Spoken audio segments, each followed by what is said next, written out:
कारगिल विजय दिवस की 27वीं वर्षगांठ पर रक्षा मंत्री राजनाथ सिंह ने रविवार को कहा कि हमारा इरादा साफ है कि अब पाकिस्तान से कोई बातचीत नहीं होगी। अगर कोई बातचीत होगी भी तो सिर्फ पीओके पर होगी, जो भारत का हिस्सा है, जिस पर पाकिस्तान ने अवैध तरीके से कब्जा कर रखा है। रक्षा मंत्री राजनाथ सिंह ने कहा, हमारे बहादुर सैनिकों ने हमेशा अपने शौर्य और पराक्रम का परिचय दिया है। हमने हाल ही में ऑपरेशन सिंदूर की सफलता का 1 वर्ष पूरा किया है। ऑपरेशन के दौरान हमारी जाबाज सेना के जवानों और अधिकारियों ने आतंकवादियों और उनके सरपरस्तों को ऐसा जवाब दिया जिसे वे कभी नहीं भूल पाएंगे। भारत पाकिस्तान की हर नापाक हरकत का जवाब उसकी कल्पना से कहीं अधिक कठोर तरीके से देने की क्षमता रखता है। मैं इस मंच से ये साफ संदेश देना चाहता हूं कि भारत की संप्रभुता की ओर बढ़ने वाला हर नापाक कदम का यही अंजाम होगा। राजनाथ सिंह ने कहा, कारगिल युद्ध केवल भारत की सैन्य और कूटनीतिक विजय नहीं थी, बल्कि वो एक ऐसा क्षण था जब पूरी दुनिया ने भारतीय सैनिकों का साहस देखा, उनका शौर्य देखा। कारगिल युद्ध के समय भारतीय जवानों की वीरता ने ऐसा इतिहास रचा था जो हर भारतवासी के लिए गर्व का विषय है। रक्षा मंत्री राजनाथ सिंह ने कहा, मैं कारगिल विजय दिवस के अवसर पर भारत माता के उन जाबाज सपूतों को नमन करता हूँ जो मातृभूमि की रक्षा के लिए अपने प्राणों की आहुति देने में पीछे नहीं हटे। आगे उन्होंने क्या कुछ कहा, जरा सुनिए।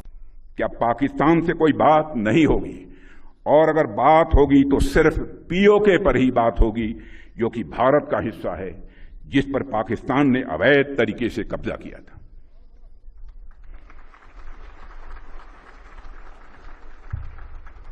साथियों, पाकिस्तान ने इस समय आतंकवाद को अपनी सरकारी नीति का एक हिस्सा बना लिया है और वहां पर मिलिट्री और मिलिटेंट्स के बीच का फर्क पूरी तरह से समाप्त हो चुका है। वहां की सेना आतंकवादी संगठनों को संरक्षण ही नहीं देती है, उनके साथ मिलकर काम भी करती है। इसलिए हमने ऑपरेशन सिंदूर के समय ही यह साफ कर दिया है कि भारत अब आतंकियों और उनका पोषण करने वाली सरकारों को अलग अलग करके नहीं देखेगा। साथियों, कारगिल युद्ध को बीते हुए लगभग 27 साल गुजर गए और इन वर्षों में आज भारत और पाकिस्तान के रास्ते साफ साफ अलग दिख रहे हैं। आज भारत इनोवेशन के रास्ते खोज रहा है तो पाकिस्तान इन्फिल्ट्रेशन के नए रास्ते खोज रहा है। भारत शिप डिजाइन कर रहा है तो पाकिस्तान टेरर डिजाइन में लगा हुआ है। भारत स्टार्टअप इकोसिस्टम खड़ा कर रहा है तो पाकिस्तान टेरर इकोसिस्टम खड़ा कर रहा है। भारत से भी कंडक्टर्स बना रहा है तो पाकिस्तान सुसाइड बॉम्बर्स तैयार कर रहा है। भारत स्पेस मिशंस के लिए जाना जा रहा है तो पाकिस्तान प्रॉक्सी मिशंस चला रहा है।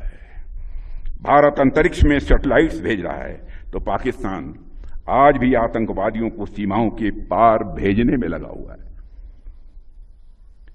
भारत दुनिया को सॉफ्टवेयर दे रहा है तो पाकिस्तान दुनिया को स्लीपर सेल्स दे रहा है। भारत डाटा सेंटर्स बना रहा है तो पाकिस्तान रेडिकल सेंटर्स बना रहा है। भारत यूपीआई से दुनिया को जोड़ रहा है तो पाकिस्तान हवाला से आतंकवाद को जोड़ रहा है। यानी हमारे रास्ते अलग अलग हैं। ऐसे में अगर पाकिस्तान अपने घटिया मंसूबे लेकर हमारी समृद्धि, हमारी प्रॉस्पेरिटी के रास्ते में रोड़ा लेकर आता है तो उसे करारा जवाब देने के लिए हमारी बहादुर सेनाएं बराबर तैयार बैठी हैं। बता दें कि 27वीं कारगिल विजय दिवस समारोह में शामिल होने के लिए रक्षा मंत्री राजनाथ सिंह शनिवार को अगर आप ये वीडियो YouTube पर देख रहे हैं तो हमारे चैनल को सब्सक्राइब कर बेल आइकन दबाएं और Facebook पर देख रहे हैं तो हमारे पेज को लाइक करें।